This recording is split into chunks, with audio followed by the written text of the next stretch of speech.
Welcome. I'm here at the home of Dr. Sarala Gopalan, the chitti of Kamala Harris, who is due to assume the office of Vice President of the United States tomorrow. She has very graciously consented to this interview, and we'd like to find out from her what her thoughts are on this momentous occasion. Dr. Gopalan, welcome. Can you tell us what are your first thoughts now that Kamala Harris is about to assume the office of Vice President of the United States? My first thought is I'm very happy. I'm really thrilled that at such a young age she's got into this job, because she's only 55, 56 and she's already become the Vice President. And also she's very hardworking. Whatever she wants to put in, she will put it. So I'm sure wherever she takes the job, she'll do it well.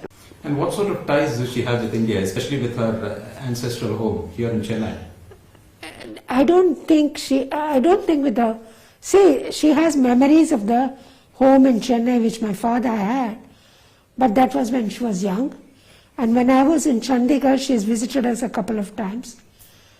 She's also visited us in, in Madras after I retired and came. So she has come, so she knows a bit about the culture and everything. And when we had family occasions, like my father's 80th birthday, she had come, and the two girls, I think the photographs they show of them wearing saris is on Appa Sadavishayam, So they participated, they're quite within the family, Now, this particular moment is a great moment for the Indian community in the United States. The fact that, an Indian is going to assume the office, and even more the fact that she's a woman. And as far as the US is concerned, she's going to be the first woman Vice President of the US. So this is a double honor for her. So how do you see this impacting the Indian community in the US? I don't know. I think they'll be happy. That's all I can say. But a lot of people, as I can see, follow through, have been supporting her really. When she did come, many Indian organizations had endorsed her and done it. So when she and Biden were standing.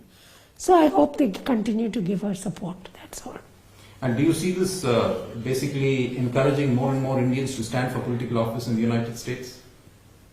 They've already got about 12 or 13 people in their committee, whatever it is. So, what they look for is not Indians or Asians.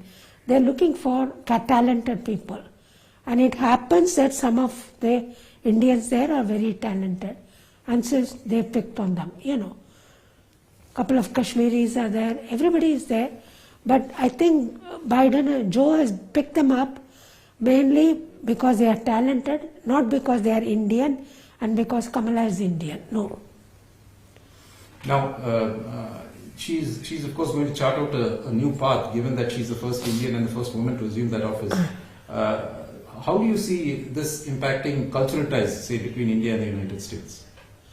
I don't know, we should wait and see, I don't know about it. At the moment, I think for the next year or so, the cultural activities may not have a priority, because her priority would be a lot of other things, especially with the COVID and other problems. So that may be her priority first. So after that, we'll see what happens, Now, given the fact that, this is such an important occasion, and this could mean a major difference for Indo-US ties in the future, do you see, further, collaboration between India and the US in various other spheres, not just, culturally? It could happen. We'll have to wait and see. It could happen. No, the Indian community there, of course, is quite prominent, and they have a very major role to play. Oh yeah, they have a very major role. Yeah. And will this, in a sense, set the seal, if you like, on India's dominance now on the US political scene? Yeah, I think there'll be. What kind of impact do you see this having in terms of at a political and cultural level in the US? I have no idea. But would this spur further? I think somebody would answer this question would be my brother. No, I don't have any idea.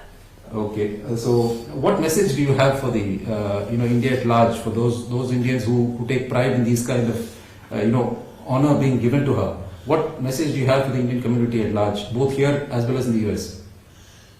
Only, I think we're all proud, everybody. And let me tell you, the Indian community have already at large accepted. For instance, after her selection and nomination, I had gone to our village and I saw placards everywhere put up saying the village which my father belonged to, saying that, Gopalan's granddaughter is standing for this thing, and there was big placards in roads, and every child knew who Kamala was, and I didn't tell them I was Kamala's Chitti because there would be a lot of crowd. I just went to the temple to pray and came back.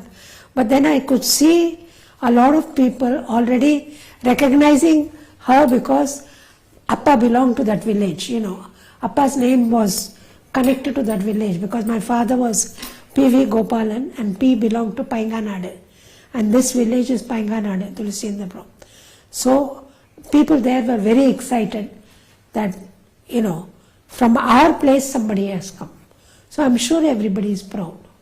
So will you be celebrating in any special way tomorrow, or will you No, nothing. I'm not going to do anything. I'm going to sit all night and watch. Because it will be middle of the night when she swears in. So I'll be watching it. Okay, and will there be any celebrations back in your ancestral village, as you mentioned? They called me up and asked me. I told them not to do anything much, because they're more politically connected. I said, don't do anything. When I get time, I'll go to the village and pray. That's all. Since you're not able to be present there physically, what message would you like to give her? I'll tell her, well done, go ahead.